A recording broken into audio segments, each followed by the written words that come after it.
Welcome to Extraterrestrial Reality. I am very pleased today to present to you a very special guest. His name is Preston Dennett. This guy has been researching UFOs since the 1980s. He had written 30 books. Has a great YouTube channel. Of course, I've talked about his YouTube channel before on the podcast several times.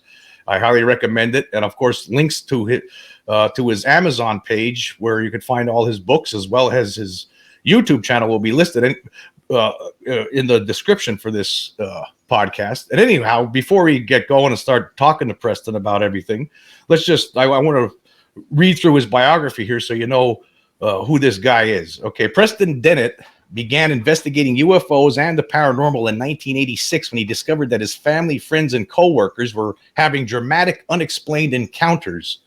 Since then, he has interviewed hundreds of witnesses and investigated a wide variety of paranormal phenomena. He is a field investigator for the Mutual UFO Network, MUFON, a ghost hunter, a paranormal researcher, and the author of, well, it says 29 books here, but I was just informed that it's up to 30 now, and more than 100 articles on UFOs and the paranormal. His articles have appeared in numerous magazines, including Fate, Atlantis Rising, MUFON UFO Journal, Nexus, Paranormal Magazine, UFO Magazine, Mysteries Magazine, Ufologist, and others. His writing has been translated into several different languages, including German, French, Italian, Portuguese, Russian, and Icelandic. He has appeared on numerous radio and television programs, including Coast to Coast and the History Channel's Deep Sea UFOs and UFO Hunters. His research has been presented in the LA Times, the LA Daily News, the Dallas Morning News, and other newspapers. He has taught classes on various paranormal subjects and lectures across the United States. In addition to writing true nonfiction books about UFOs and the paranormal, Preston Dennett is also an award-winning science fiction writer. He has sold 40 speculative fiction stories to such markets as Andromeda Spaceways, Bards and Sages, Cast of Wonders, Daily Science Fiction, Grievous Angel, Perhelion, Sci-Fi Journal, Stupefying Stories, T. Gene Davis's speculative blog, and many others, including several anthologies. After earning 12 honorable mentions, he won second place in Q1 2018 of the Writers of the Future contest. So there we go. That's his biography. That's quite a resume. I wish I'm pretty jealous. I mean, I'm interested in this subject, but I didn't write any books on this subject. Also I didn't talk to as many people as you obviously have. After watching a lot of your videos on YouTube, you've done a lot of investigating over the years, Preston, and it's very impressive actually. And I guess I just want to start right off here with a question. What's going on with this cover up? I mean, are we ever going to see the end of this? I mean, this is ever coming to an end? I mean, I'm tired of it. I'm frustrated. I mean, what is? Are we getting there, or what's been going on? It seems like for the last 5 years, we're getting close to it, but then they seem to pull the rug out from underneath. Well, what's your thoughts on that? Yeah, I'm not sure we ever will see the end, honestly. I got involved in this field in the late 1980s, as you mentioned, and there was talk then of disclosure and the cover-up ending, and of course it never did. And yeah, there's been baby steps forward, especially recently. I mean, there's been some significant, admissions, I guess, by the Pentagon and so forth. And yeah, it's being talked about on 60 Minutes in the news, and it is getting more mainstream for sure. But no, I don't think our governments are ever going to fully disclose what they know. Certainly not voluntarily. I just don't trust them. They've lied forever. But I will say this is a real subject. This is really happening. It's true. It's really hard to hide the truth forever. And I just cannot see this being forever covered up. Sooner, it's inevitable at some point that it all comes spilling out. So I don't know that our governments will ever do it voluntarily. And I think what we're seeing now is probably not so voluntary in terms of them, making these admissions, because my feeling is if they don't, they're going to lose all relevance, all credibility. People will no longer look to them for answers. And I don't think we should, but that's the last thing they want is, people not to believe them. So yeah, I'm kind of of two minds about it, but really, no, I don't trust him. I don't trust him even a little bit. Not anymore. Sorry. Too many lies. Well, I mean, what do you think it's going to take? Is it going to take another, like at this point, a Phoenix Lights kind of incident? Is that what's going to happen? Is that what needs to happen for this to finally break? Would we even get all the answers if that were something like that were to happen? They'd have to admit something, right? I mean, yeah. Well, I mean, if something like the Phoenix Lights were to happen today, it would be a different story for sure, because that was what, 1996, I think. 97. Yeah, and we didn't really have cell phones in large numbers like we do now. But if that were to happen today, it would definitely be a different story. Yeah, I mean, I think something like that could absolutely be a huge disclosure event. And it would be impossible to cover up. I mean, it just wouldn't be able to happen. So we'll see. But I'm sure you're like me, where you're frustrated about this. The fact that they're obviously sitting on data, on fact, there have been recoveries, there have been crash recoveries, yeah. and they know stuff that we don't know, and that's what bothers me about this, is that they do have some data on this. They have to. There's things out there that we just don't understand that they might have a better grasp on, because if you're recovering bodies and craft, there's something they could tell us. I mean, so I'm sure this has to frustrate you to no end, as it does a lot of us. Exactly. Yeah. The very best evidence we have would be the craft, the bodies. And we know they have them. It's not just Roswell. Roswell is the granddaddy of all cases. And I'm absolutely convinced that that was a craft. But, you know, there's so many others. The Paradise Valley crash, the Aztec crash, you know, Kecksburg. I could go on. If you look at the reports of crash retrievals, it's not just a couple. It's not even dozens. It's far more than that. Scores of these incidents all over the world. It's like Leonard Stringfield had that. There was the reporting that he did when he was alive on the crash retrievals. I think it was over 100 that I'm certain it was over 100 that he had.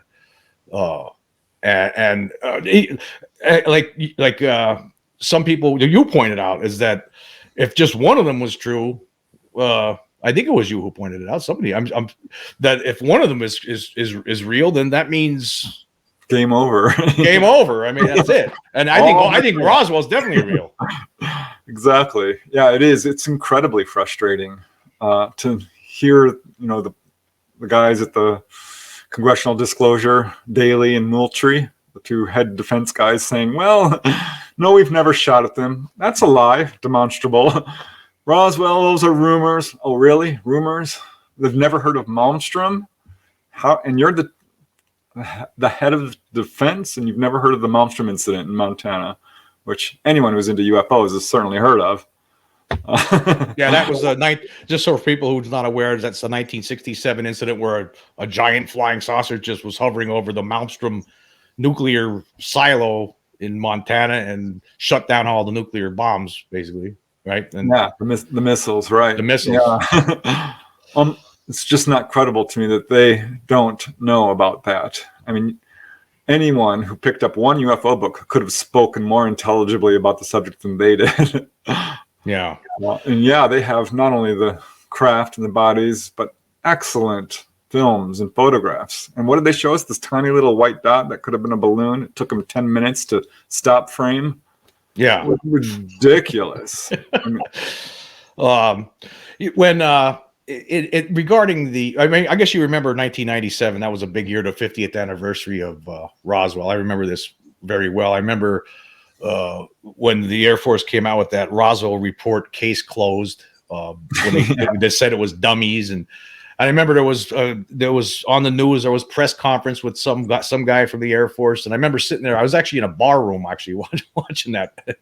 And it was just so ridiculous. But yet the media, like, how do you view that when the media just stands there and just, they don't ask any questions? I mean, it's almost like, I don't know, are they complicit? Are they stupid? I mean, what's going on with the mainstream press out with this? I mean, are they working with the Pentagon? I mean, I don't understand. Like, how could there not be one brain amongst them, it seems, like, for all this time?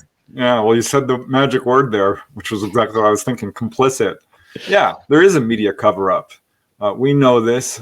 I think there was an author who wrote a book called The Missing Times. I forget his first name, but his last name was Hansen. And he pretty much proved it, that our media is absolutely complicit in covering this up.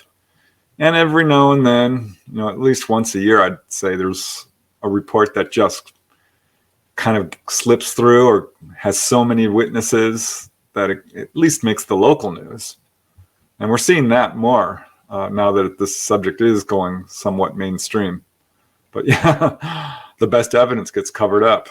And the media they don't do anything. They never really ask any questions. And I find that's just so frustrating. There's no hard questions. It's like they've never done any research. They themselves never picked up a book. I mean, you would think that they could pick up a book by like you or anybody, Richard Dolan, people who have actually researched this and look at it and look at the evidence that's been compiled by other researchers and figure things out for themselves. I think they would understand. Anybody who would read some of these books would understand pretty quickly within, it wouldn't take long. I mean, the information's been researched. They would understand, but yet they're not doing that. I don't get it. Like, so I don't know if it's stupidity or complicity or if the people at the top of these media empires are, making this happen, actually telling their reporters not to look into it. I don't know. I don't know. What do you think? Is it? Yeah, I think they're basically all of that. It is partially stupidity or ignorance, I should say. Partially, I think it's just flat out, these are the rules and you will not break them. I mean, we know that's true. There was a case that I remember researching for my book, UFOs over New York. I didn't personally research it, but there was a group of newsmen who saw a UFO right outside their window, and they all saw it. They wrote up a story and it was quashed immediately. They would not publish it, even though they all saw it. And this is a good example. And there's many, many of them, hundreds like this, where perfectly good news stories with lots of evidence never see the light of day. It's intentionally covered up. There's no doubt about this. The cover-up is no joke. People have lost their lives, their jobs, been threatened. There was a guy, Dr. Robert Jacobs, I think it was his name. He witnessed a UFO going alongside a missile at Vandenberg Air Force Base, filmed it, and he was threatened. They blew up his mailbox. He got threatening phone calls. He was told by his superior never to discuss it, but he did. They found his superior, actually, investigators did, Major Mansman, and interviewed him. He was on his deathbed, and he's like, yep, it's all true. Everything that you're saying is true. This did happen. So, the cover-up is deliberate. It's demonstrable. It's not speculation by any means. It's been proven over and over again with documents released from the Freedom of Information Act. It's definitely serious stuff. Why do you think why is there a cover-up? What's the reason? Is it weapons? Is it fear? Is it the fear of panic? Or what do you think the main reason is? I don't think that it's fear that the public will panic. We've certainly handled all kinds of stuff, and I think we would take this right in stride. So that's, to me, an excuse. People point to like the War of the Worlds broadcast and how people panicked. Well, that's not a good example. That's fiction for one thing, and it was specifically designed to be scary, and just not a good example of, I think, how people would react. I think ultimately what it comes down to is a number of things. The cover-up was enacted very early, around Roswell times, and that's been the policy from day one. So it's kind of hard to extricate yourself out of that. They've painted themselves into a corner. But ultimately, I think it comes down to power and greed. And I think they are scared, honestly. The government folks, the secret government, I guess would be a better way of putting it, because I think there are probably a lot of good people in government. Well, at least some. But the cover-up ultimately, I think, comes down to greed and power and control over the masses. Our governments have never really had our best interests in mind. I hate to say it, but you can even go out of the UFO field into different subjects and see how badly they've treated people. And I've got specific examples of, them irradiating soldiers or feeding people hallucinogenics or giving them venereal diseases. And it just goes down the line. They do not look upon people as You know, same way as they look upon themselves, I guess would be a good way of putting it. They are power hungry, greedy people. It's really unfortunate. They're in power and they'll do anything to remain in power. And that includes covering up this subject no matter what it takes. They're ruthless about it. Speaking of that, like we were talking about threats here that people get sometimes. What's your opinion on Men in Black? Is that are these government agents, or are they aliens, or is it a combination? What's your feeling on that?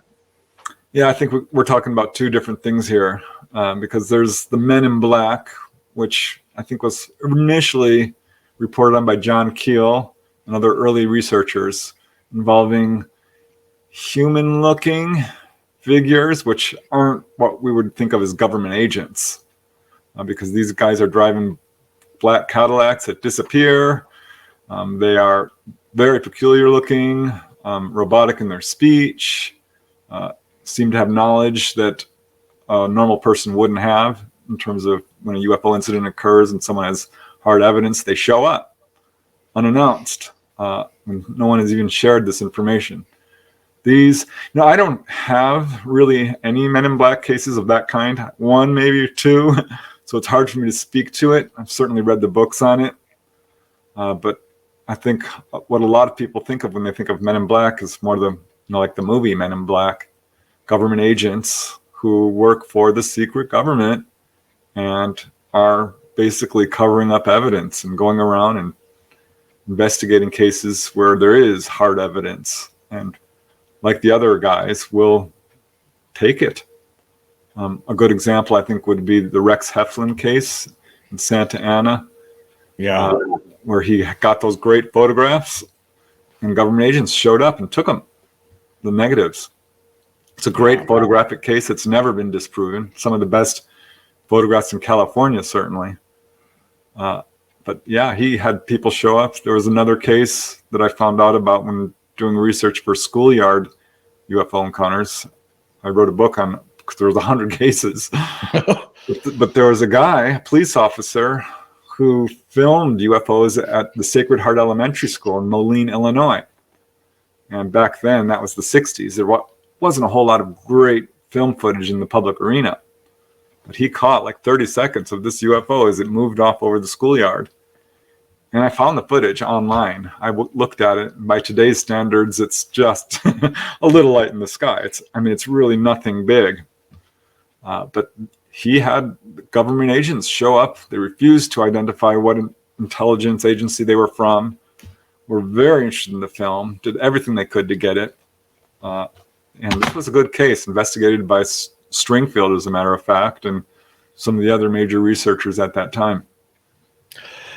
In a recent podcast, I threw out this, basically, I would say it's an insane speculation. I don't know how else we would describe it, but that, like we were talking about the cover. What if the cover-up is something that's being forced by the aliens themselves? I mean, it seems like they want to be secretive for the most part with whatever they're up to here. And what if, like, when I don't know what you think of this, and maybe you've thought about this before. What if when these crash retrievals are actually setups? They're basically staged by the aliens, and then they want to find out who's in charge in certain parts of the world, and then they wait till the material gets in the hands of the people who are in charge, and then through somewhere in that material there's something that could take control of certain people somehow. Is that something to even consider? Or I don't know. I just don't know what's going on. We're so in the dark, and all we can do is sit here and speculate, and sometimes it's wild speculation like that. What do you think about something like that? Yeah, I think it's wild speculation. I get it. I mean, we have to consider all possibilities, but we also have to consider the fact that there is disinformation and misinformation and a cover-up. No, I don't think there's any evidence that UFOs are gifted to us, and that these crashes are intentional events whatsoever. I would point to one really well-known, although fairly controversial event, which is the landing at Edwards Air Force Base, Eisenhower and the meeting and all that. Because if you look into that, there's quite a bit of corroborating evidence supporting it. Most researchers who've looked into it are come away convinced. Certainly I and convinced that something happened there. And from what I understand, the ETs did urge our governments to disclose, and we did not want to do it. I think the ETs, yeah, they could come down and absolutely show themselves. And the fact is they do, and they have been from the beginning put on what researchers call displays.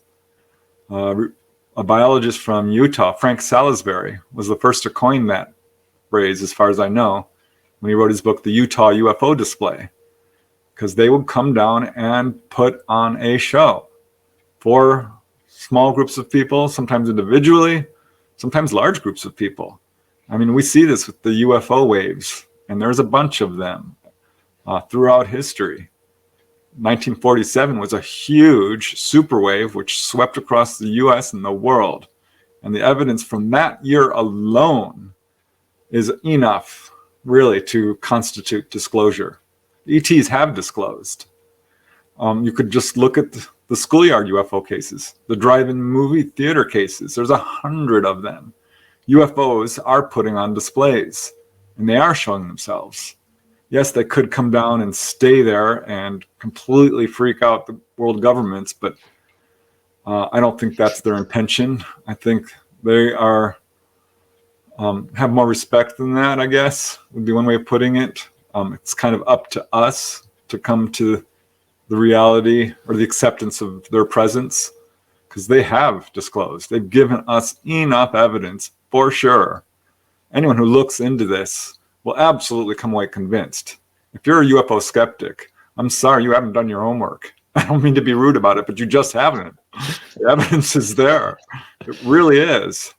And it's our own fault that we don't have open official contact.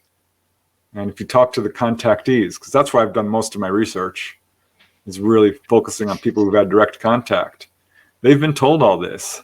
They've been told that really the barriers to open official contact is us, our warlike ways, our destruction of the environment, the way we treat each other, the nuclear proliferation, all the horrible things, our inability to elect leaders who are truthful and transparent and forthcoming with this subject and, frankly, any other subject. So it's on us, really. That's my assessment of what's going on here.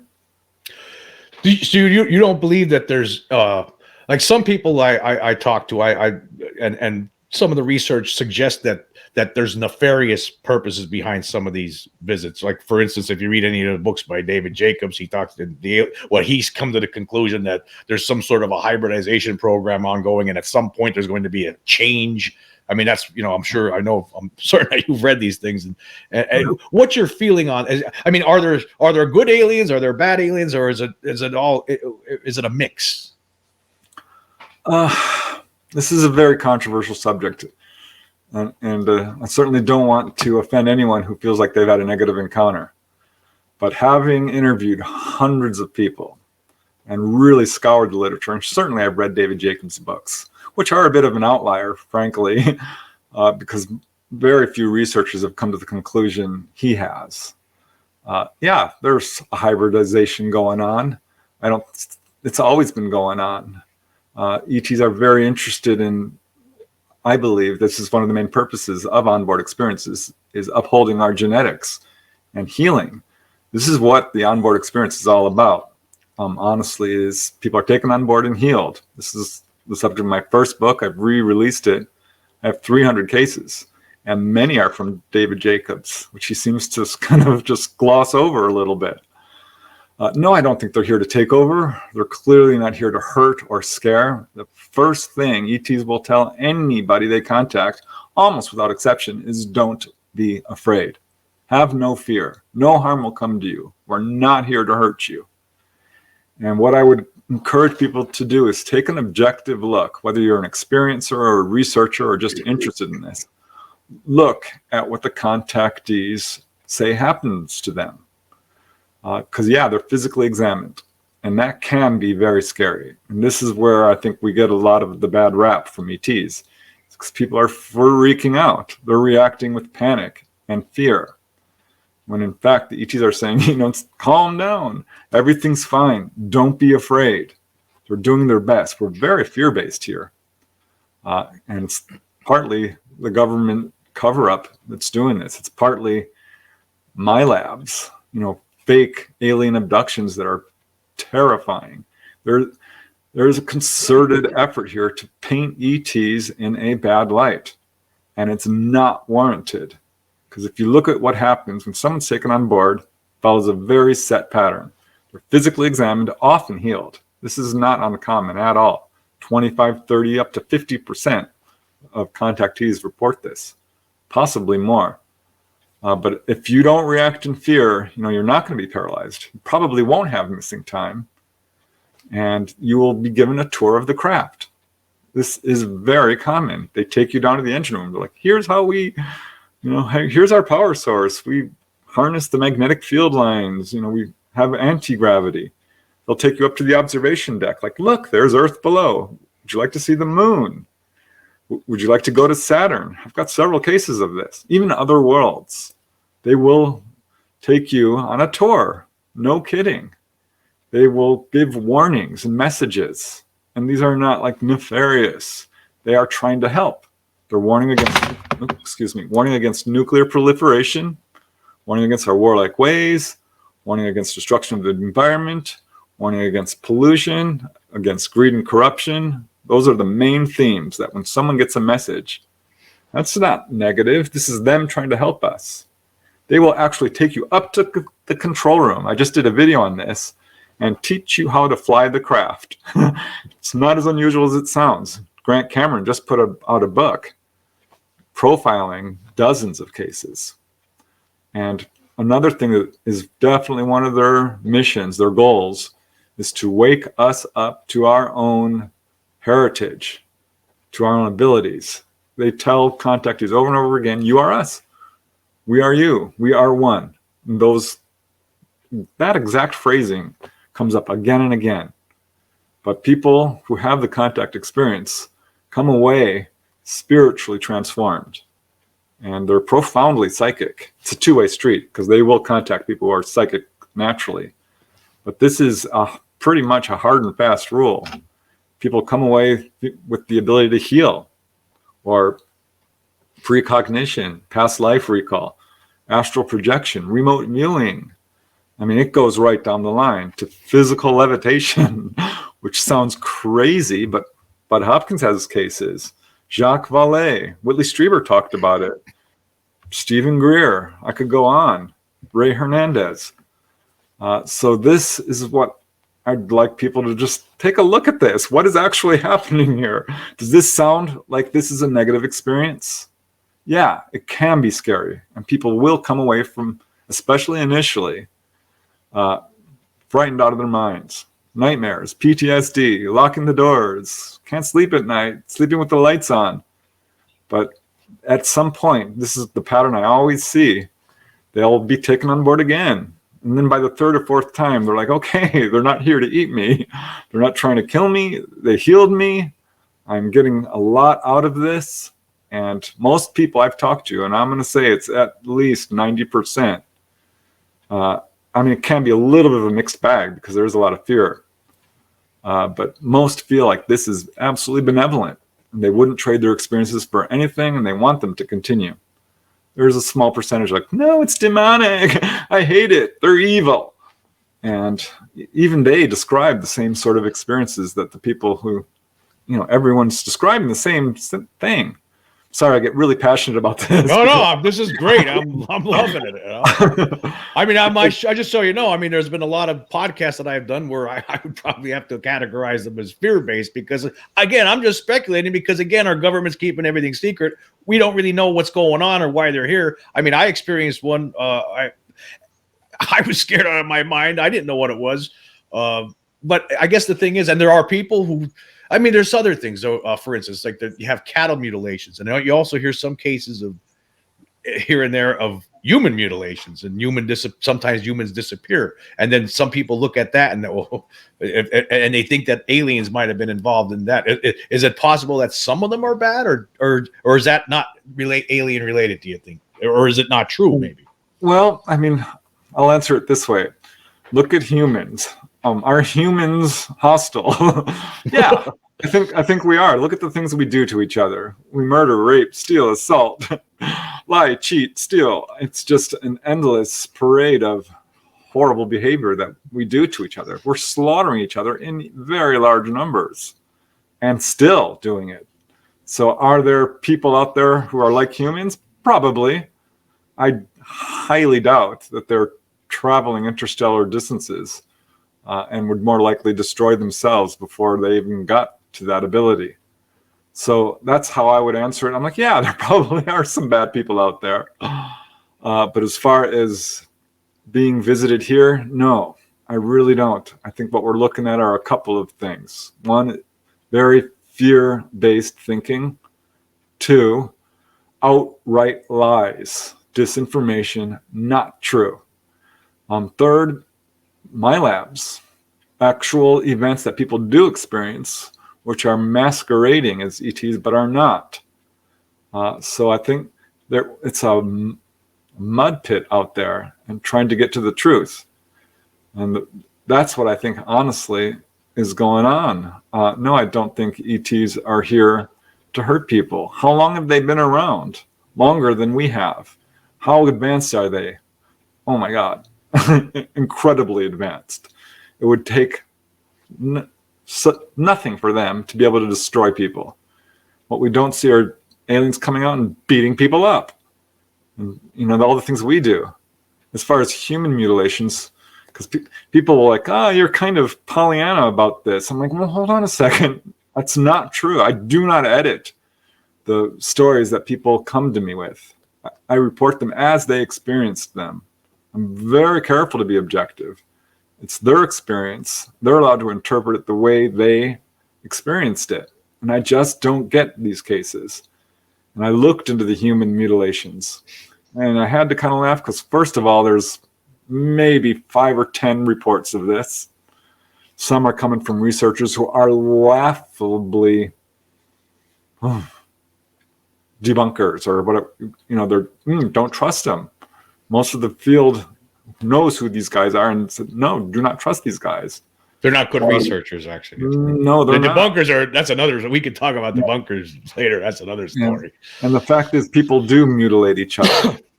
I mean, so it's probably some of these could be people doing it to people, or governments for that matter. Because I do know that there was one that did occur on a military base, and that's often lauded as like, here, this human mutilation case. I'm like, well, I'm not so sure that this was done by ETs. And as far as cattle mutilations, I've looked into that. And just briefly, because I wrote UFOs over Colorado and UFOs over New Mexico. And both those states are the hardest hit. They're got a lot of cattle ranchers there. So I looked into it in depth. I'm by no means a cattle mutilation researcher, but I talked to some of the lead guys there and certainly read their stuff. And I'll point to Gabe Valdez, who's no longer with us, but he ultimately came to the conclusion that this was government. And I thought that was interesting because that's what Larry Fawcett said in his book, The UFO Cover-Up. He's like, our government's going to have to answer to this. It's them doing it. And people were like, hey, it couldn't be them. There's these laser cuts and no blood, and we didn't have the technology. Oh, yeah, we did. The technology we see is far behind what our military has. And you can talk to anyone who's been in the military, and they will confirm this, especially if they're up in intelligence and stuff. So you don't think aliens are responsible for any of the cattle mutilations at all? No, I really don't. I don't want to say any at all, but from what I've looked into, no, it's not them. And I've talked to contactees. I'll point to one of my favorite contactees. I wrote a book about her, Dolly Safran. The book is called Symmetry, True UFO Adventure. And what I like about her case is she doesn't need hypnosis. She woke up to contact, fully conscious contact. And that's pretty rare for people. A lot of them do have fear still and have missing time. And she asked them flat out, what's up with these cattle mutilations? And they said, that's government. That's your government's. That's part of the fear campaign. We do not do that.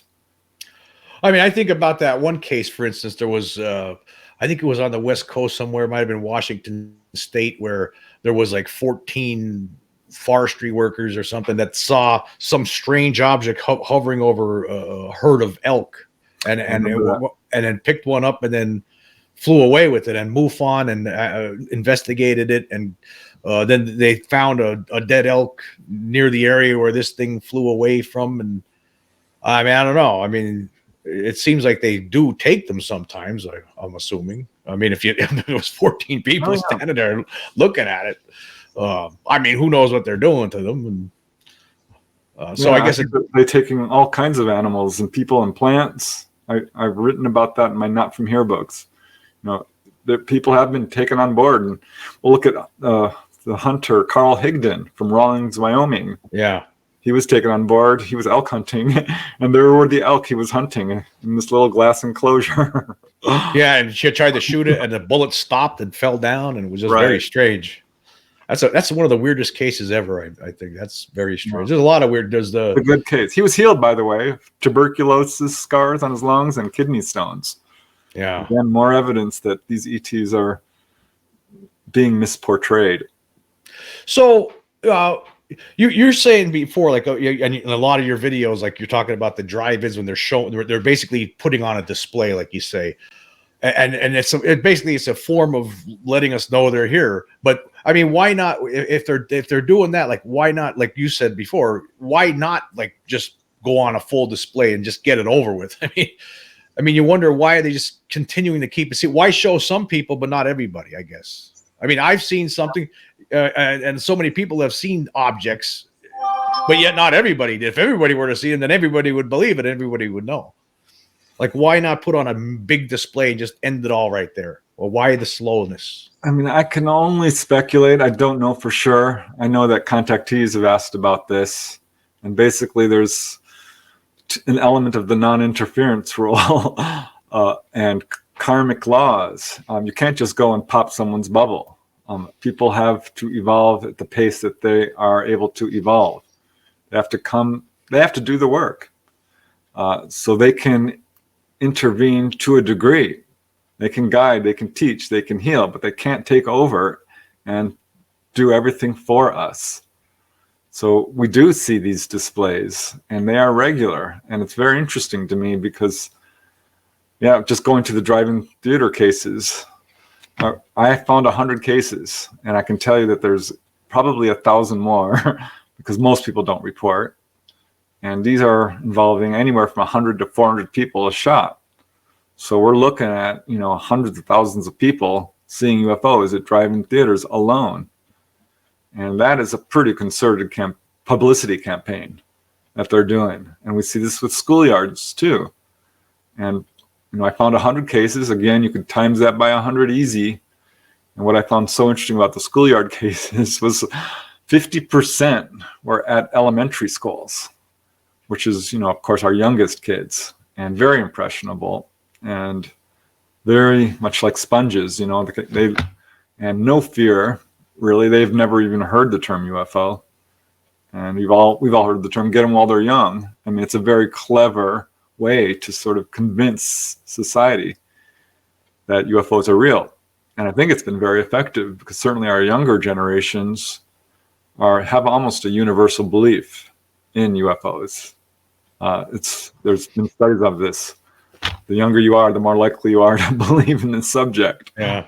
The more educated you are, the more likely you are to believe UFOs are real. They're doing that, but they're not going to do it in a way that's going to cause complete social paralysis or our governments to take stupid action and do the wrong thing. This is my opinion. This is what I've learned based on actual cases. So I'm not entirely speculating here. There's a lot of researchers out there who are just putting forth absolute nonsense theories based on what I don't know.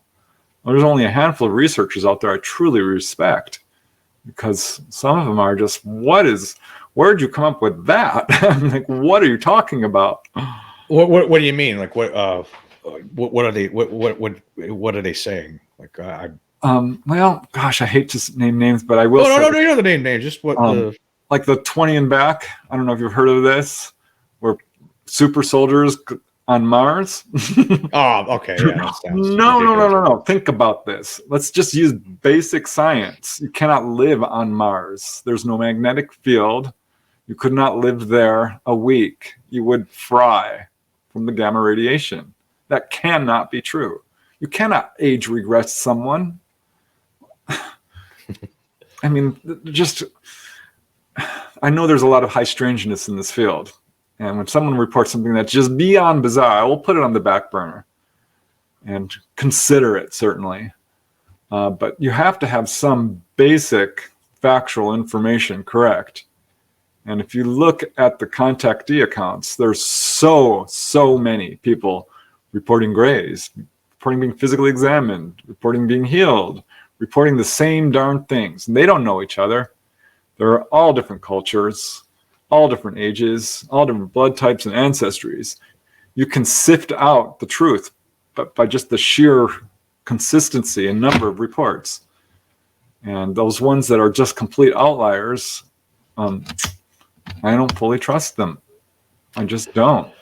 We're speaking of the aliens themselves. I mean, you have, of course, the grays. You have the short grays, the tall grays, the insectoids that people see. Sometimes reptilian creatures, the Nordics. How many different? From your research, how many different kinds are there? Do you think? I mean, and do you think how many are coming here? Are they all on the same team as a part of a federation, perhaps, or what's your ideas on that? Oof, the federation, that term makes my skin crawl. Wow. Galactic Federation. I don't know. I don't like it. An alliance. How about an alliance? A galactic alliance. I mean, yeah. Well, let me answer it this way. We perceive them as a lot of different types, right? I mean, we do see grays of all different looks, and short little grays, and tall grays, and medium sized, and tall whites, and praying mantis, and human looking, and all, short little blue beings, and light beings, and cat-like beings, and dog-like beings, and I mean, it goes on. So there does seem to be a sort of endless variety of humanoids. And that's an important term there, humanoids, because that's what we see almost without exception, really without exception. They have arms and legs and a head and eyes. So we're seeing the humanoid form exclusively. So what does that mean?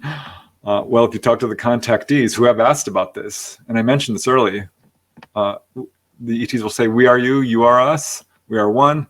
We all share the same genetic heritage. We all have genetics. We're all humanoids. We're all basically human. It just dials out a little differently.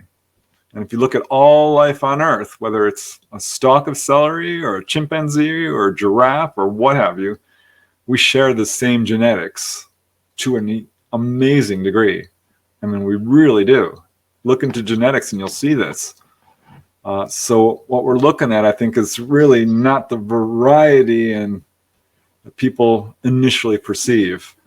We're seeing something that's very much the same sort of spectrum. So yeah, there's a lot of different types of ETs, but they are all humanoid. We all share the same heritage. This is what the contactees are being told. The Greys have told many contactees, I've heard this several times, we looked like you at one point. We've received genetic damage. And this is why they have, larger eyes and no hair. And they received genetic damage. Yes, and this is the whole hybrid program. They received genetic damage. The stories vary a little bit. Some say it's because of previous conflicts. Others say it's because of gamma radiation received from space travel. But ultimately, they are using our genetics to help reinvigorate their race because they've had troubles with reproducing and this sort of thing. So yeah, it's a trick question. There's an endless variety, but they're all much more closely related. We're much more alike, really, than different. So, I mean, are they aware of one another? I mean, oh yeah, that's the second part of the question. In terms of a galactic federation, I've never gotten a report of that, by the way, personally, of a contact who says that there is a galactic federation. I did talk to one guy in Australia who asked them flat out, is there a galactic federation? And they said, well, not like you think of it. I mean, if you're comfortable calling it that, that's fine, but no. They all cooperate. ETs, as a rule, are very psychically evolved. You know, you see grays levitating and moving through walls. This is not pure technology. This is something that they're psychically able to do. Humans can do this, by the way. There are humans on Earth who have all these abilities, enlightened masters, so to speak. But the ETs are telepathic, profoundly. This is how all communication is done, almost without exception. There are a few cases of verbal communication, but it's pretty rare. And contactees who are having a lot of experiences often will meet different types of ETs, grays, human-looking. That's not unusual. That happened to Travis Walton. That's more the rule than the exception, to see different types of ETs, praying mantis, working together. So yeah, I don't think there's any evidence of, gosh, one contactee just made my skin crawl when she's like, the alien gray queen. I'm like, what? No. They have no hierarchy. They don't have royalty. They don't have a federalized system of government. I don't see that at all. So it's all based on cooperation. They're very much scientists. They're tourists. They're doctors. They're, philanthropists. They're gardeners. They're, keepers. So instead of a galactic federation, you'd rather a galactic co-op? Yeah. Cooperative? That's better? I think that's more, they don't have money. They don't have any of the things that are really holding our society back. We're never going, unless we change somehow, we're never going to get to their level, or are we? Well, it might take 1 billion years, but yeah, I think we can do it. Could we? Okay. But I do. Well, I'm an idealist. I really am. I'm an optimist.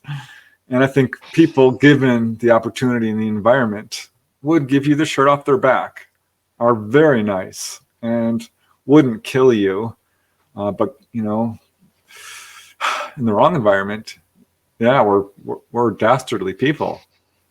So I think we really do need to start basing our behavior more on compassion and truth and love and looking within for answers. Don't look to the government for answers. Why would you? They haven't been telling the truth ever. If you want to know the truth about UFOs, look to those who've had the experience. That's where we're getting the information. And if you really want to know the truth, you should go out there and see one yourself. That's what I did. I found out these were real. I almost lost my mind. I came into this field as a complete skeptic. I was absolutely knocked over. It was not. Well, let's talk about that. So when did you first have your first encounter? It was 1992 when I had my first real encounter. Because, I came into this field in 86 when I heard a report on the news. It's a very famous sighting, November 17, 1986. Captain Kenju Chirochi and his crew saw a UFO and it was on radar. It followed their commercial airliner over Alaska. It's a great case. You're asking about cases that would provide absolute proof. That's a good one. And I remember hearing that on the news, which was very tongue-in-cheek and had none of the details, just kind of joked about it. But they did show the pilot, Captain Kenju Chirochi. I thought, that poor deluded guy, what an idiot. He's seeing a reflection off the ice cap. That's what he's seeing. He had highway hypnosis. It wasn't a UFO. Who's he kidding? This is what I was thinking. But I remember my brother Mark had said he'd seen a UFO. And I know my brother isn't going to lie to me. So I finally, had the gumption to ask him and listen. And he described this amazing sighting. And that's when I found out that, he wasn't the only one. I had 2 sister-in-laws who had amazing sightings. Face-to-face encounter with grays, one of them. I had friends who had missing time encounters, people at work. So, 20-30% of the people I knew were having these encounters. And I thought, wow, oh my God, they're not lying, they're not misperceiving, they're not hoaxing, hallucinating. There's got to be another explanation here. And that's what got me to check out the books, because I was going to disprove them. I'm like, this is swamp gas. It's got to be. This can't be real. And got a huge wake-up call when I found out this is a subject that's been taken very seriously for decades. There is a cover-up. People, many astronomers have seen UFOs. People of very high education. So I kind of started stepping deeper and deeper into this field. And I'm like, okay, that's it. I need to see this myself. I really do. I cannot take this for another second. Okay. I just couldn't. I needed to see it, because although I knew it was real, I really wanted to know. True knowledge comes only from experience. And so I was calling people up, and they said, I saw a UFO last night. I'm like, can I come over? Can I sleep in your backyard? I want to see this. So I was doing that. And a couple of times I saw unexplained lights. It wasn't enough. I'm like, that could have been a shooting star. I remember one time, this was the first real head scratcher. It was pretty early on, 88 or so. I went to a UFO meeting, and there was a contactee there speaking, Andy Rice. I'll never forget it. Long story short, he gave his presentation and said, I'm going to call down a UFO after the presentation if you want to see one. I'm like, oh, this guy's a nut, but let's try this. And there was 50 people at that presentation, and maybe 10 or 15 went out afterwards to see if he could call one down. I thought, wow, do these people not want to see a UFO? Are they not serious about this? Because this is an opportunity if it's true. And then he's like, okay, let's all get in a circle and hold hands and meditate. I'm like, oh God, it's not really what I wanted. I'm very scientifically minded. So I'm like, fine, I'll do it. And so I did. And then he stops and he's like, okay, they're in the area. Hold on a second. And then he points to the sky. He says, look there. I want you to look right in this spot. This is downtown Santa Monica, right outside of LA. And the light pollution was so bad that you couldn't see a single star, even though it was a clear night. Yeah. And no sooner had he pointed there, maybe 10, 20 seconds passed when this giant shooting star, I'll call it a shooting star, comes blazing down. I'm like, whoa, because that was interesting. I'll put it that way. And that made me scratch my head a little bit, because he pointed at it and it showed up. But the real one was 1992, some years later, late July. I'll never forget it, actually, because I was at my brother Mark's house, who'd seen a UFO, and his wife, she'd seen little blue beings when she was a little girl. And they were helping me kind of wrap my head around all this. And I stayed there late at night, and finally I'm like, okay, I gotta go. I gotta work tomorrow. And drove home. This is in Woodland Hills, outside of LA, very dense populated suburb. And I just left their house, 3 minutes out, not even, coming around this hairpin corner at about 3 miles an hour, when I saw what I thought was a bird swooping towards my car.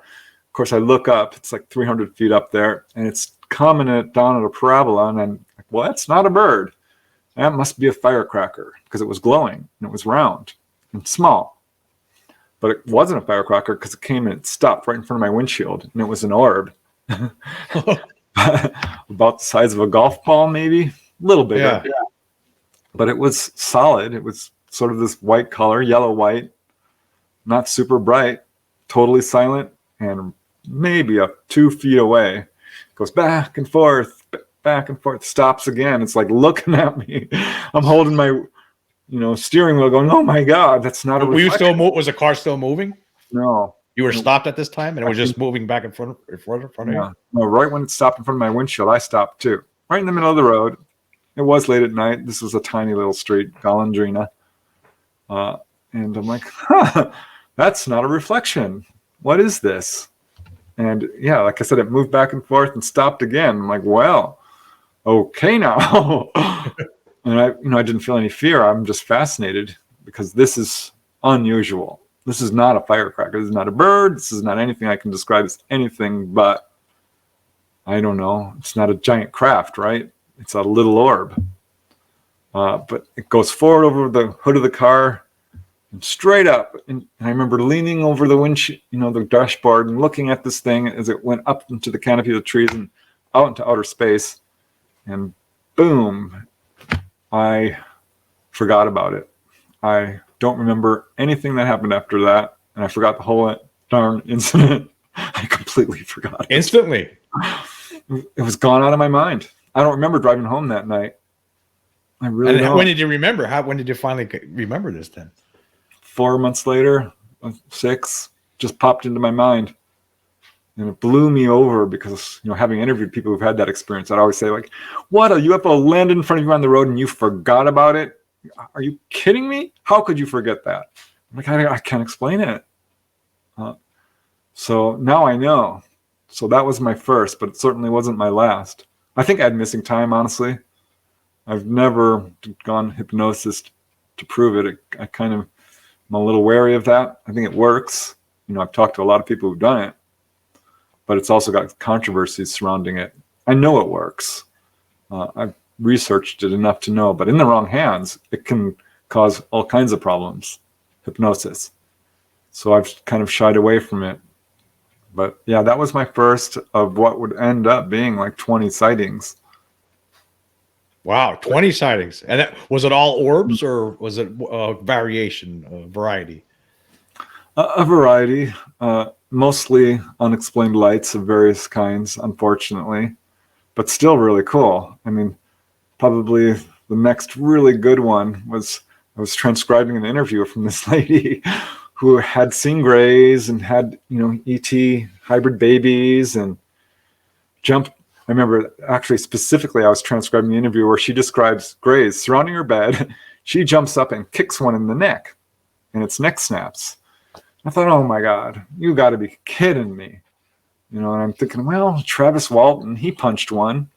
And I'm trying to think of other cases and I couldn't. I've since found a number like that.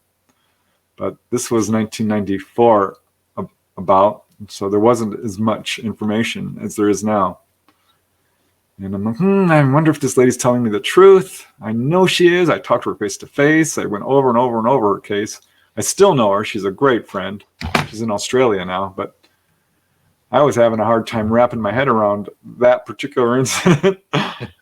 And this is so interesting to me because people say, I got this really strong impulse to run outside. It was irresistible. Or like, I knew they were coming. I just felt it. I got that. I got this incredible, irresistible impulse to run onto the roof of my condo. This was in Canoga Park, Southern California. So I did. I grabbed my glasses because I am nearsighted. I will use them for driving. I don't legally need to. I've got pretty good vision. But I grabbed them for some weird reason and ran onto the roof of the condo, which is against the rules. You're not allowed to go up there, and I don't. I'm a good boy. I don't go up there. Why would I? And there I am up on the roof of the condo where I'm not supposed to be. This is a 3-story condo. I had a 3rd-story unit. And I'm up there, with my glasses on, looking to the north across the little LA River there. There's a parking lot, the LA River, and some apartment buildings a couple 100 feet away. And I'm up there maybe 10 or 20 seconds, Jim, no longer than that. And right where I was looking, this UFO appears. And it was a bright, fiery kind of oval, like a disc. Orange, yellow, and big. I'm saying, well, big-ish. From there, a couple 100 feet away, I would say probably 10 or 20 feet across. Just judging because I could see the palm trees that it was hovering right above. And it blasts me with this message. And that was so cool because a message. That gave me a personal message. That had a message for me. And it wasn't so much in English, but it was a knowing or a thought.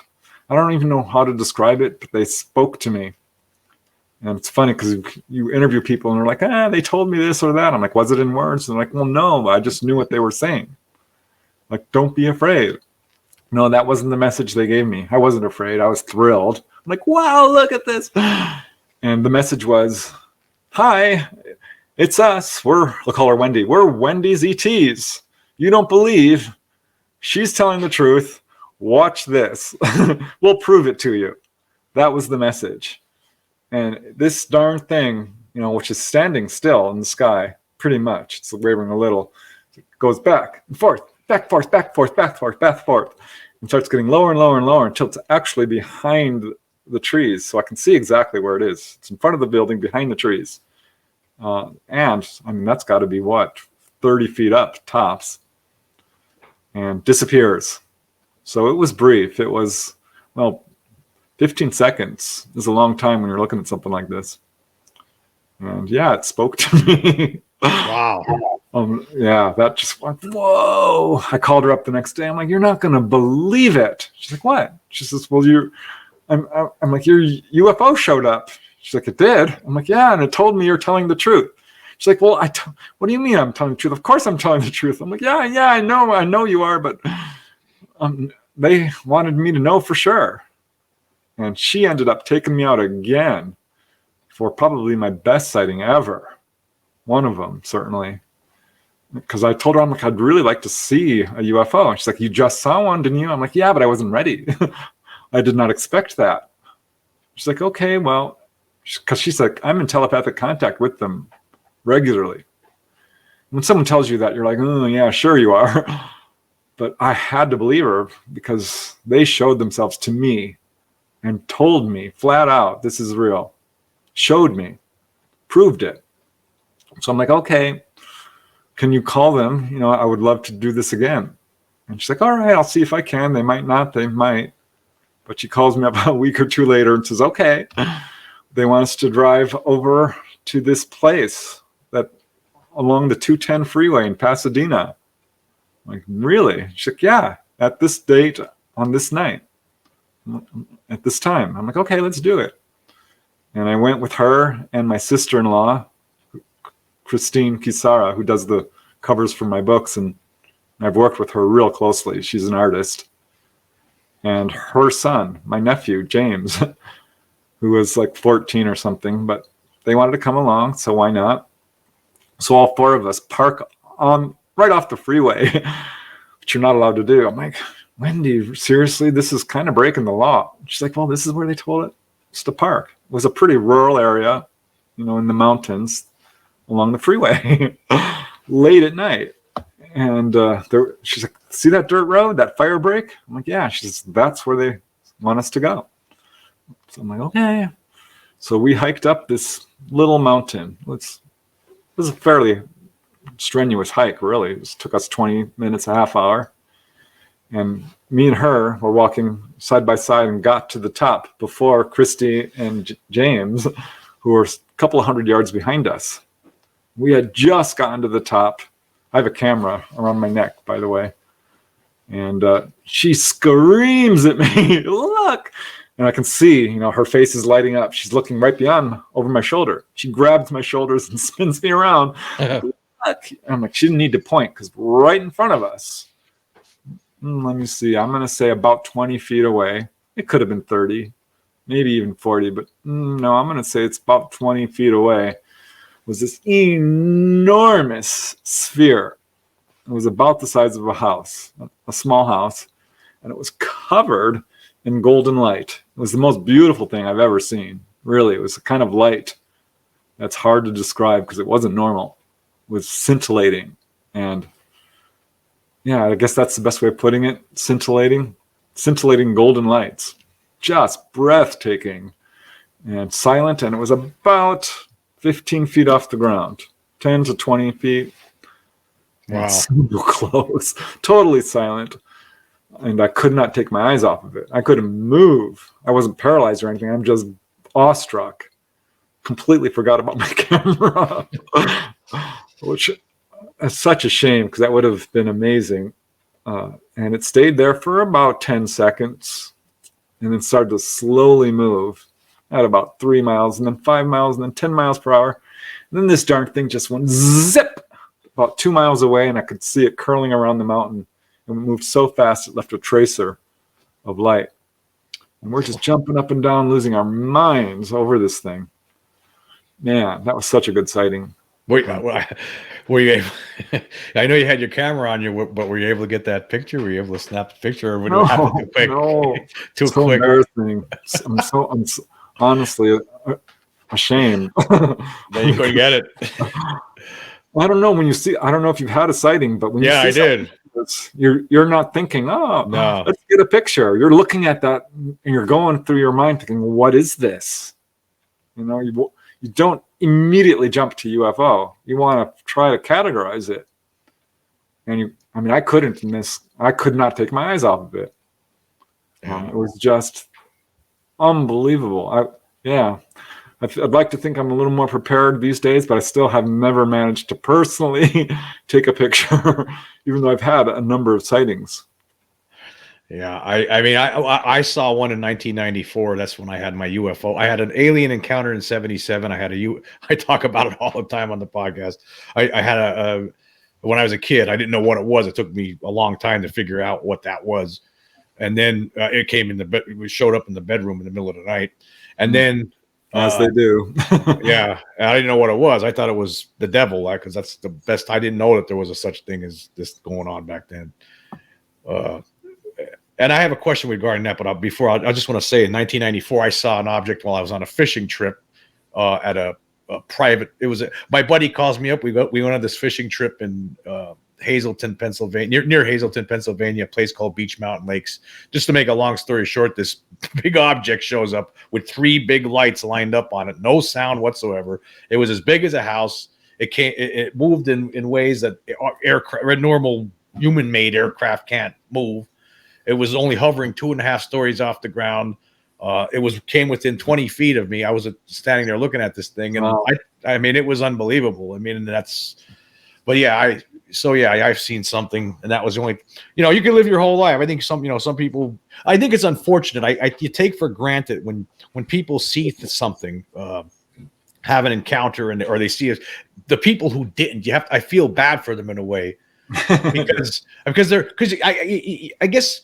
Because I've had this experience, and I know that it's real because I've seen it with my own eyes. But then people who haven't, it might be hard for them to believe this because they just haven't. So I take it for granted. I think that if anybody was to do the research and read the books and all the evidence, and they would know that there's something going on. I believe that, but maybe for some people it still would be hard. They need to see it with their own eyes, and that's why I think it's unfortunate for some that haven't experienced it. Yeah, I totally get it. There's nothing like seeing it yourself. It changes everything. Yeah, it's important not to believe everything everyone's telling you, but at some point you have to be, scientific about it. Where there's smoke, there's fire. There really is. Yeah, there's some stories. I always believe that there has to be a percentage of, even some of the best cases, for all we know, there could be a percentage of them that could be hoaxes or misidentifications or something, but there's no way that all of them are. And in fact, I know the thing that I saw could not have been made of this earth. There's just no way. There's that object. There's no way. The question I wanted to ask you, what kind of aliens only have 3 fingers? Yeah, that turns up. Isn't it interesting? Because there's 3-fingered, 4-fingered, 5-fingered, and 6-fingered. And that's pretty much what it comes down to. So I find that really interesting. The 3-fingered grays are, from what I've understood, usually very short. We're talking 3 to 4 feet, and probably are the AI grays, artificial intelligence, biological android types. And these are ones that are working with the sort of mid-sized grays, or even short ones or taller ones, but which generally are described as having 4, 5, or 6 fingers. But the 3-fingered grays, from what I understand, and this is, still, there's still a lot of room for research here. There really is. This is a new subject. What I understand are AI grays. I talked to Dolly Safran, who I've mentioned earlier, about this. She's like, yeah, they are AI grays. Whitley Strieber talked about this. He said he saw them stacked up like cordwood on board a craft. So I asked Dolly about that. I'm like, do these things shut off? Are they alive? She's like, no, they're not alive. They're not born. They don't die. They're constructed. They have 3 fingers. And yeah, you can switch them off, and they have rooms that they store them in. So that's probably what that is, because those are the ones that come down and pick people up and bring them to the craft for an exam or a checkup. The 3-fingered ones. Yes. And this is why people will say, like, well, they seem to have no emotions. They were just looking at me like a bug. And yeah, these guys aren't, emotional as we would think of it. So I think that's why some people are like, these guys had no emotions. Whereas a lot of people I've talked to, who've had experiences with the Greys said, well, I had the most loving experience of my life. It was like holding my kid for the first time or getting married. And it was absolutely a wonderful experience. I've talked to people like, oh, it was the worst experience ever. I'm like, what happened to you? It stood there and looked at me, and its eyes were evil. It looked right through me. I'm like, well, what did it do? I'm like, well, that's all I remember. I'm like, well, how do you know it's evil? Just by the way it was looking at me, I could tell. I'm like, oh, okay. But you're okay. I'm like, well, yeah, I'm fine. So this is, how... So you're telling me, so when 1977 was when I had an encounter with one of the beings, and all I could tell you is that whatever this thing was, it only had 3 fingers on its hand, and the fingers were like thick at the base, and they came to almost points. It was a strange looking hand with a smallish arm, and so you're telling me that was may have been, yeah, may have been a robot. Yeah, I can't say for sure. I'm not sure I would call it a robot as much as a biological android, but yeah, in essence, yeah. A biological robot, like yeah. Yeah, so that's what that was, and also accompanied with that was a humming sound. It was a buzzing sound that never let up. Like it could have sounded like bees or a transformer mixture. I never heard anything like it before or since. But during this whole 20-minute event, at the same time, there was this sound, this loud, overpowering sound that somewhat muffled my voice when I tried to scream, when I was screaming in horror for my parents and whatnot. So what's that sound? Is that possible that was the flying saucer or UFO craft of some sort hovering right up? Because I was in the attic when this was going on. I used to sleep in the attic when I was a kid in this house that I grew up in. Is that what that is? Is that the sound of a craft, or is that something else? No, that's the sound of the craft. I've heard it a million times, and it's not exactly like a transformer. It's a little more musical. People describe it as like a refrigerator hum, almost a thrumming, a throbbing. It's got a low bass to it. Yes. But so there's a lot of this. Oh yeah, that's very, very common. People it was like, and it's never lets up. Exactly. Yeah, that's the craft. That's them on sort of battery power.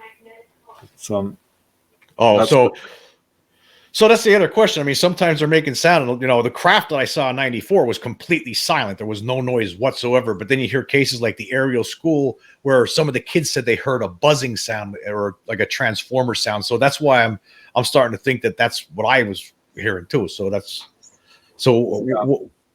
even the ones that say, "Oh, it's totally silent," probably they do give off a little bit of a whooshing noise or a whirring.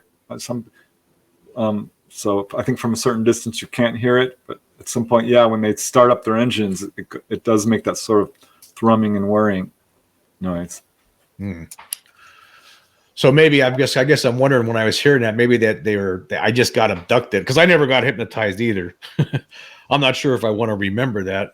For all guys, only a kid. I don't want to relive something that might have been horrifying or I want to, so. So I'm just wondering, I guess maybe that's the explanation then, possibly, that it was they were bringing me back and I woke up. Well, if they're in your room, yeah, you've probably been taken on board. If you have a craft that comes within 50 feet, 100 feet, 200 feet, that's more than a sighting. This is what I've come to realize. And if you have a sighting period, they are showing themselves to you intentionally. And they absolutely know it. They know you're looking at them.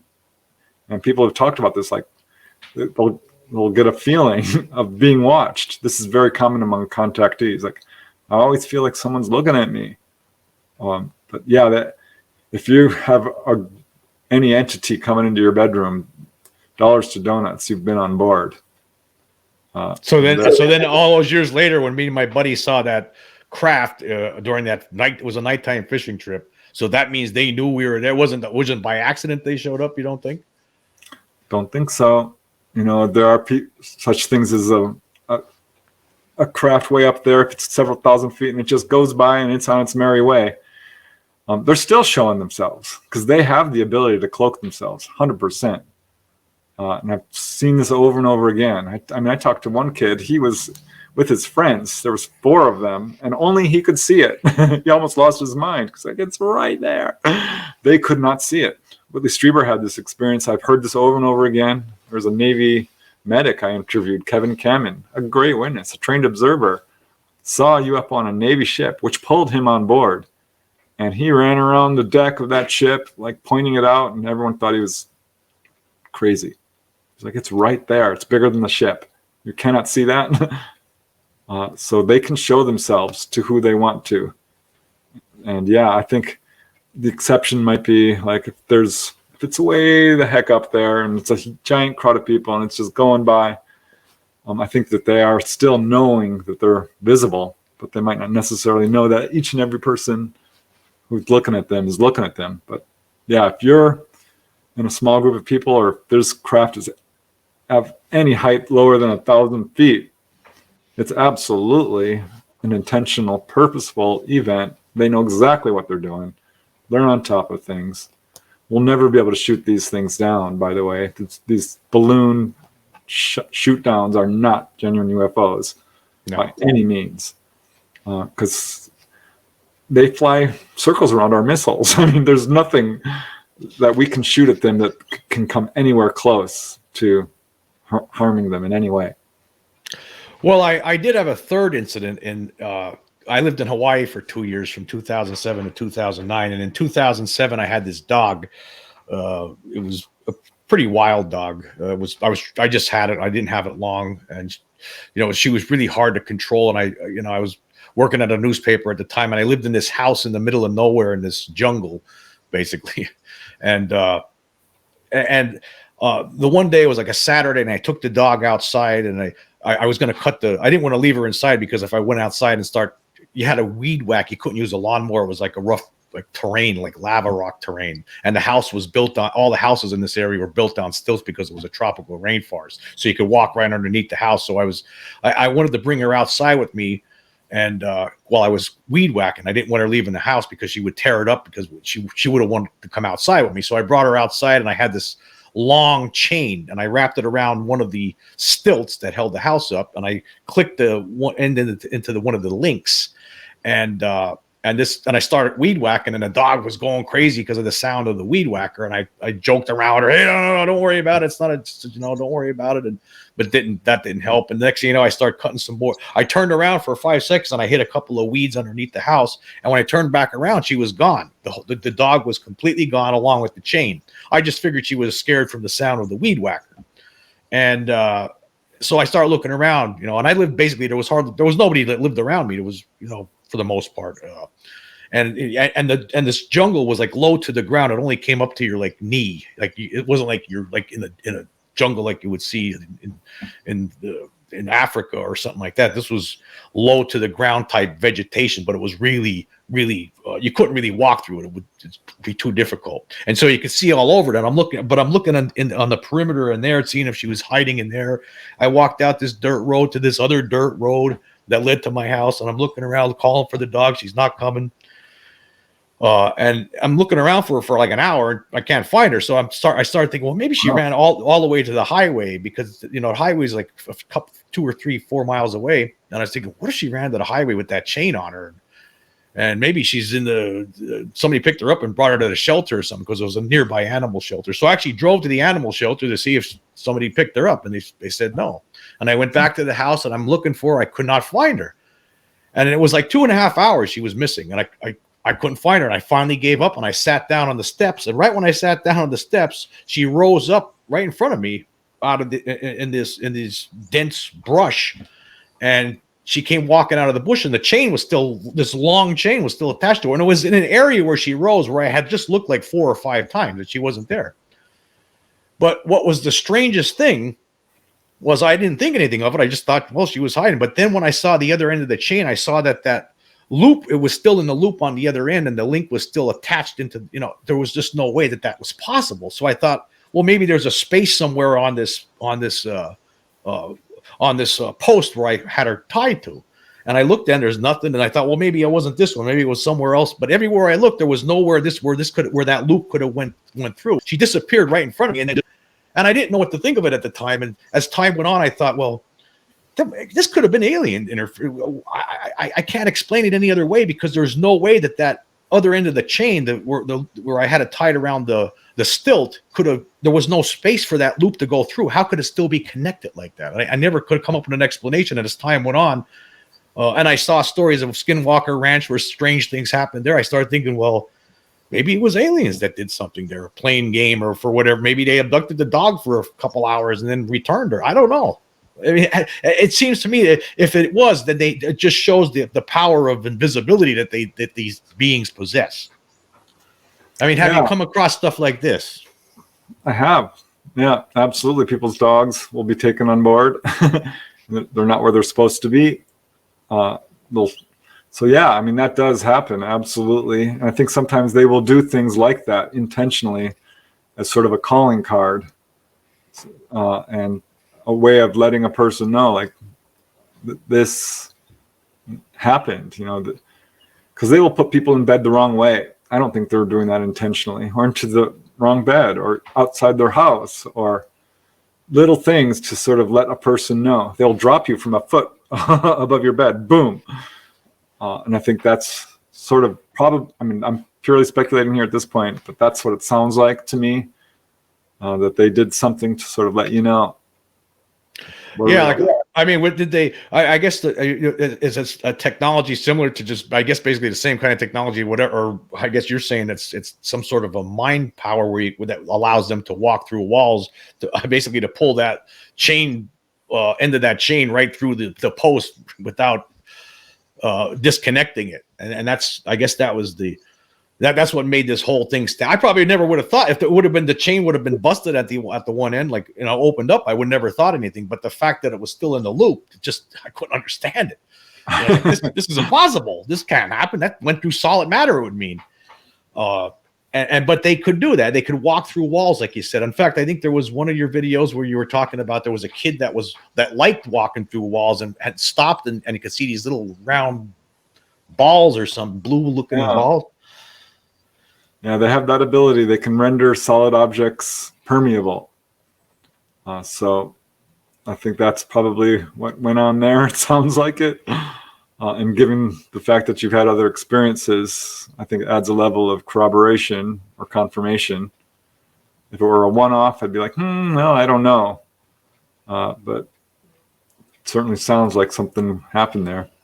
Well, the one thing I with regard to the things that happened to me, of course, I mean, everybody's different, but I mean, it seems from my viewpoint, it's always a shocker. It's also always a surprise. I'm never expecting, and all of a sudden, there we go. I mean, 1994, just all of a sudden we're fishing for a couple hours, and all of a sudden this big object just shows up right in front of us, right, and then flies away. Then that incident in Hawaii, it's like whoa. Like, I mean, I'm not sure if one of them were to walk through my wall right now, I might drop. It might shock me into a heart attack. I don't know. Yeah, well, I hope not. I'd like to think that I would react with, calmly, but you never know until it happens. And it's, having had a number of just simple sightings, and even, close-up ones, you don't always react the way you think you would. And it's absolutely shocking. Every time I've ever seen a UFO, I'm so thrilled. It's always been very positive for me. I've never had any fear associated with any of this. I think it's thrilling. I mean, I think it's really cool. I'm convinced that ETs aren't here to hurt us, because how easy would it be for them to do that? We would really know by now if we were going to end up on their dinner table or be alien slaves or what have you. No, I don't think they're here to take over at all. There's no good evidence, I don't think, to support that. I just did a podcast, and I want to see if you agree with this. I made the argument that this cover up, this ongoing cover up, but basically, I think the people it affects the most, that has the most detrimental effect on, is actually children because of the cover up. And when these things happen to a kid, parents don't. Some parents might not believe it, and is that one of the, I think that might be the biggest reason why we need to end this cover up, because I think about my own experiences, just being confused and wondering what the hell happened. My mom and dad didn't believe me back in the 70s when that thing was in the room, even though I knew in my mind it really happened. And you get to a point where nobody believes me. Right. And then you just go and you wonder what the hell happened. And wouldn't it be better if there was a disclosure finally, just at least for the sake of children, because I think that has a terrible effect on them, especially when, and then they could be, if other kids find out, they could get made fun of in school and all. There's just so many issues I see with it. Yeah, I 100% agree. I really would encourage parents to take their children's stories a little more seriously. And sometimes they do, particularly if they've had their own experiences. So, but the thing is, particularly if someone's, a contactee and they're going to be taken on board, it almost always starts at age, 3, 4, 5, 6, probably sooner than that, but that's when they start to remember. And so children are having these experiences and are having grays come into their bedrooms. And when they tell their parents, I can't tell you how many times I've heard this. The parents say, you just had a nightmare. You're dreaming. And children are left with no recourse, with no one to talk to. And the ridicule factor is much better than it was in the past. Now people are talking about this and taking it seriously. And there's quite a bit of information out there. But there aren't really a whole lot of books for children. Children still have a real hard time with this, I think.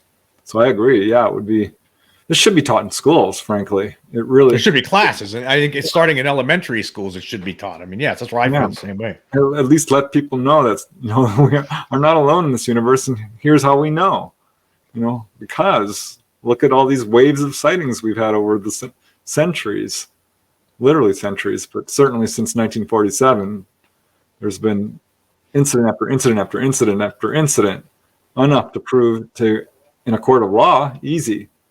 Yeah, it should be taught in schools. I've taught, not in schools, but classes about this. And I've interviewed children. Every now and then, parents will like, would you talk to my kid? And I'm pretty reluctant to, because they're kids, and that's very sensitive. But if the parent's present, I will do that. And children will describe things. Now, just recently that happened. I didn't talk to the child, but I interviewed this gentleman who had an experience at age 7. And he was taken on board with his mom. And his mom had an experience at age 7. And his daughter had an experience at age 7. His daughter's now full grown, but her daughter, his granddaughter, is 7 years old and recently had an experience. That's 4 generations. People who all had their experience at age 7 and had really no one to talk to about it. So, except for the last one, who was able to talk to her grandpa, who basically, gave her the comfort of saying, whether this is real or not, you're going to be fine. Just, don't be afraid. You have no reason to be afraid. So she had some support system. So I think we're moving towards that. But it sure would be nice if our governments were truthful and transparent and forthcoming and honest. It's not that hard. Telling the truth is pretty darn easy. It's a lot easier than lying. So I don't fully understand why they don't just do it. It's for the good of everyone involved. They could get a lot more money, a lot more support, a lot more efforts. They already have an unlimited budget. Who are we kidding? They can spend all our tax dollars they want on studying this. But still, I think it would be easier for everyone involved if this was just handled openly. Speaking of liars, what do you think what's your opinion on debunkers constantly going? I mean, they're just always at work, it seems. I mean, you go on Twitter, I don't know if you check out UFO Twitter, hellscape a lot of times with, and it's just people just constantly trying to come up with prosaic explanations when it seems to me they're just being disingenuous. And it's just, I that's another reason I want this disclosure to happen one way or the other, whether it's forced by the aliens or somebody in the government finally, just to end that, just to end the lies and the horse dump. Boy, what a mire social media is. It is just horrendous. It's funny, I was watching Saturday Night Live, and they brought on a character dressed up as the devil or something. It's like, what makes you still believe in hell? He's like, YouTube comments. That made me laugh out loud, because it's true. People can, behind the mask of an avatar, go ahead and say whatever they want. And I honestly think some people are just, just pure being difficult. They're just contrary. They're just doing that to get a rise out of people. And some, I think, are actually honest to God paid disinformants. I think this is their job. And I think there's researchers out there, and I'm not going to name names unless they're deceased, like Donald Menzel, paid disinformant. Phil Klass, who are you kidding? These guys know for sure this was real. We know they know. And they said, no, it's not real. You're lying. No, and there's researchers present today, and I've got a few of them on my naughty list. I'm like, shame on you.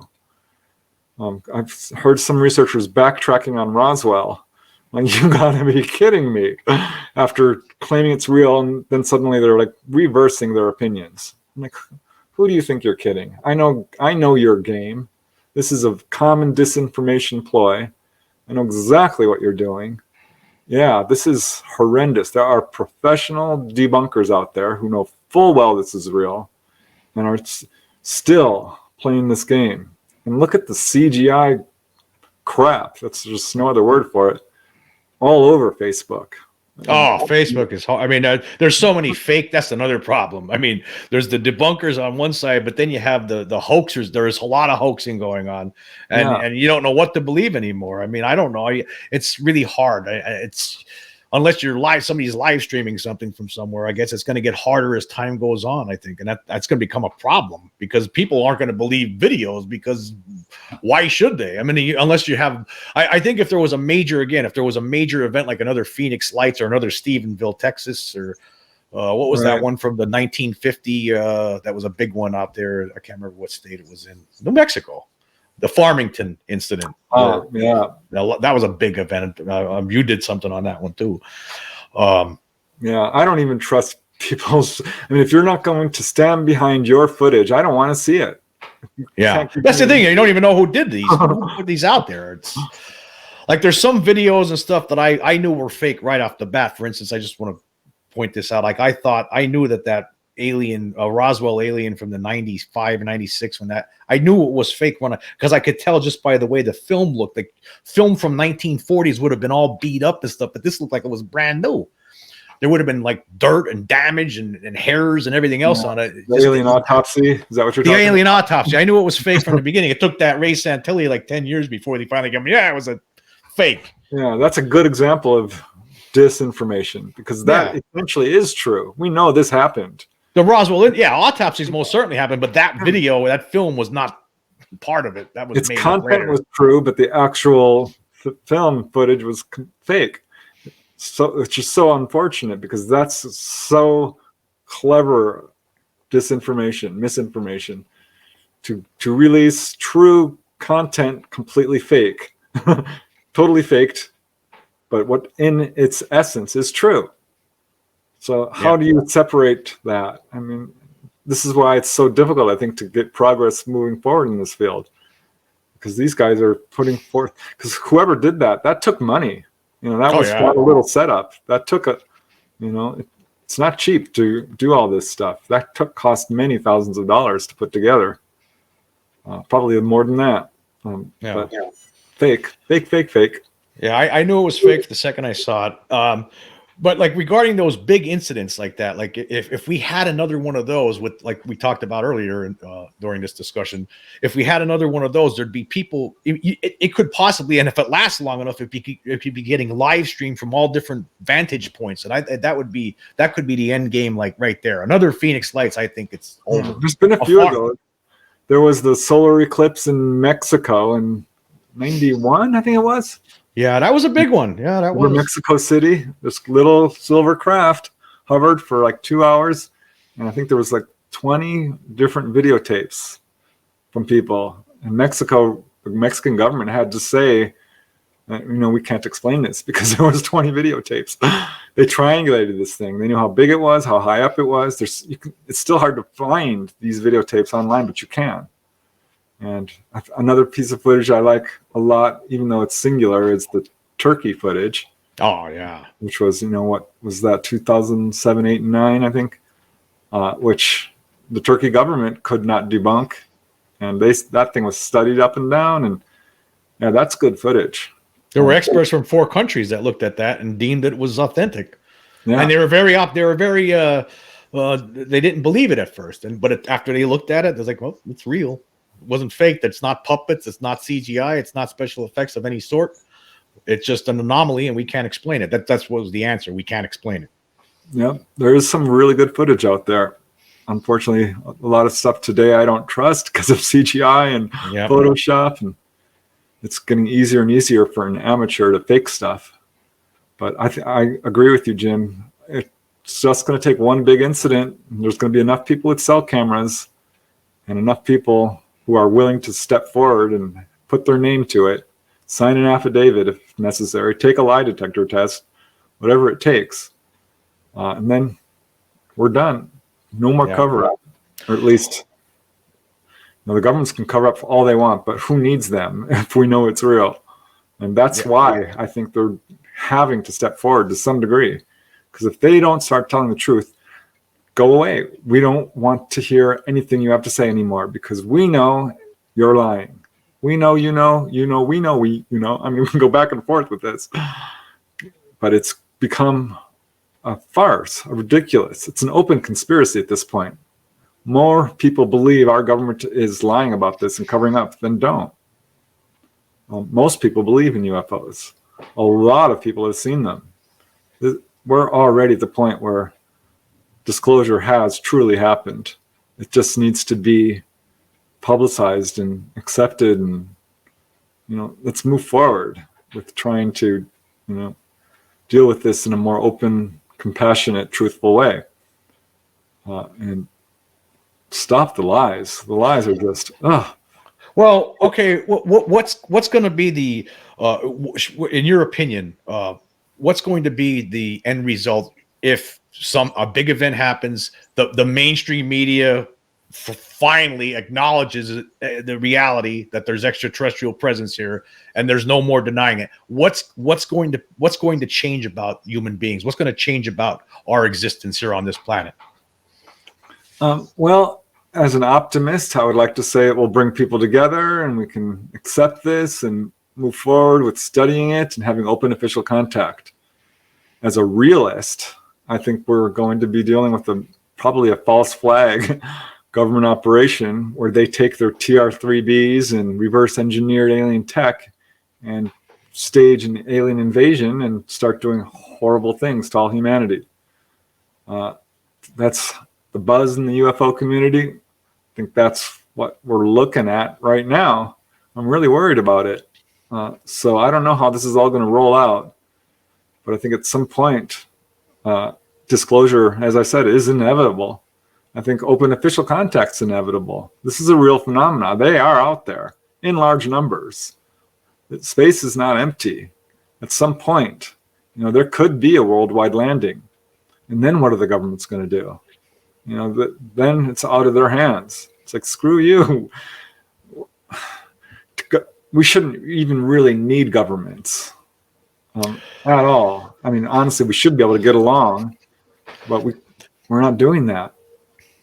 I mean, is it possible for these beings to pull a stunt like, say, to communicate with every person on this planet at the same time via some telepathic technology?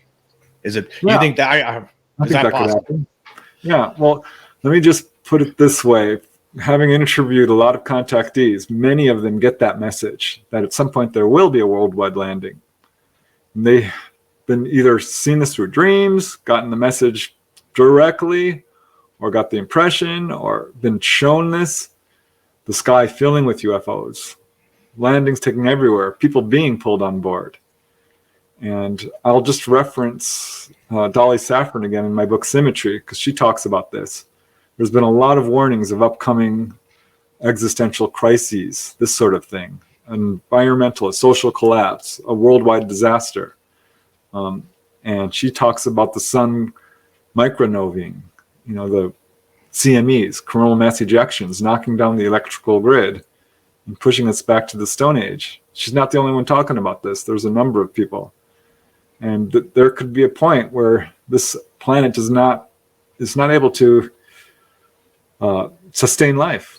And yeah, ETs will come down in large numbers and scoop us off.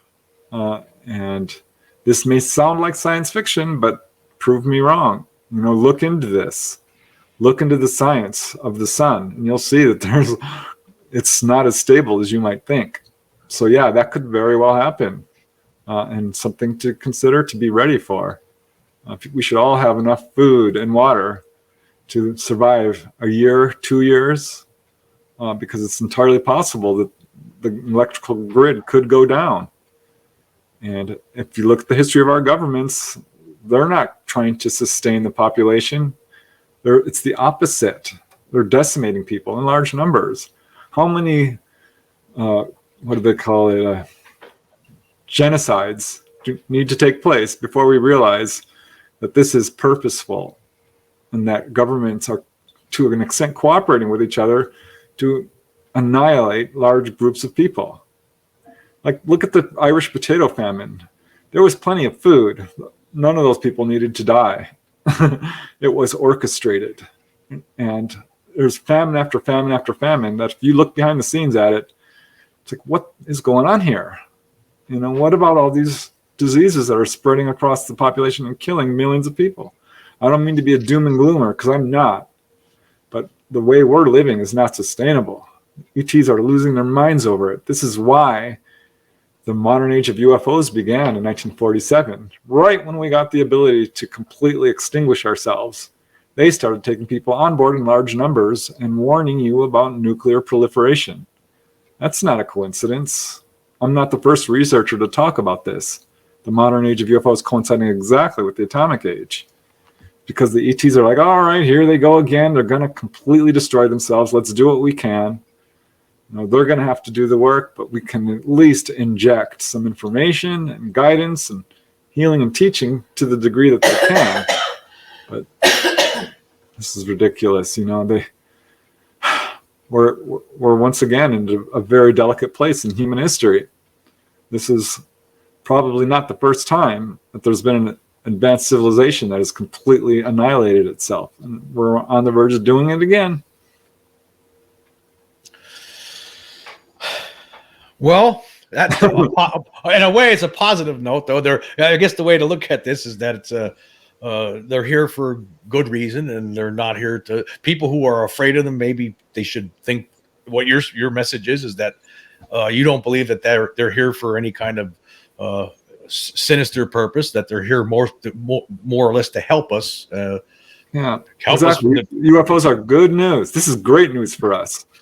And if you look at the fact that we've lived for hundreds upon hundreds of years with wars and disease and famine and cover-ups and greed and corruption and disease and divisiveness, that doesn't have to be that way. And it might not be that way. If this event happens, or when it happens, we could start again over on another world. And science fiction as that sounds, I'm looking forward to it. I think that would be awesome. I don't want to live this way anymore. Who wants to be a wage slave working your whole life just to afford a house that you can't afford? It's ridiculous. How much does a car cost? How much does a house used to cost? It's ridiculous. People can't even afford to feed themselves. And it shouldn't be that way. Food grows out of the ground. People should not be starving. And meanwhile, people are killing each other. The wars never end. The chaos and the murder all the time. It's just, it's fully bad. Orchestrated too, and that's what's so sad and just frustrating. So it doesn't need to be that way.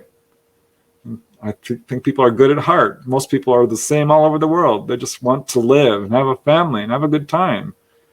food and music and dance and loving each other and learning. That's what life should be about, not struggling to exist and wondering why you have to have a license just to go outside. You can't go outside. It costs $100 just to get to the store, between your car and the tires and the gas and the license and the food. It costs $100, $200 each day to just live. Well, I guess should close it up. I think we've been talking for about almost 2 hours. And it's been fantastic, Preston. And I really appreciate you joining me today and talking about all these things. It was really good. It was really interesting. And I wanted to let my all my listeners on all my followers on the podcast and all my subscribers on YouTube, if you haven't seen Preston's YouTube channel, you got to check it out. I mean, once you start watch one video, you'll find yourself, you're just going to end up binge watching like I did. It's just, he has so many good, interesting videos, and it's like he delivers one story after another in machine gun fashion. It's fantastic. And I can't say enough about it. I really love your YouTube channel. And and then also you have all these books, and I'm gonna have to get busy with these books. I'm way behind. So 30 books. So some of them are out of print now. So they're collector's items now. I don't know, but yeah. So I'll leave links for his YouTube channel and also for his Amazon page and anything else that's pertinent. So you can check out everything that Preston has to offer. And believe me, you're gonna love his YouTube channel. And Preston, thank you very much for joining me today. I really appreciate it. Hey, thanks, Jim. It's a pleasure and an honor. I really appreciate it.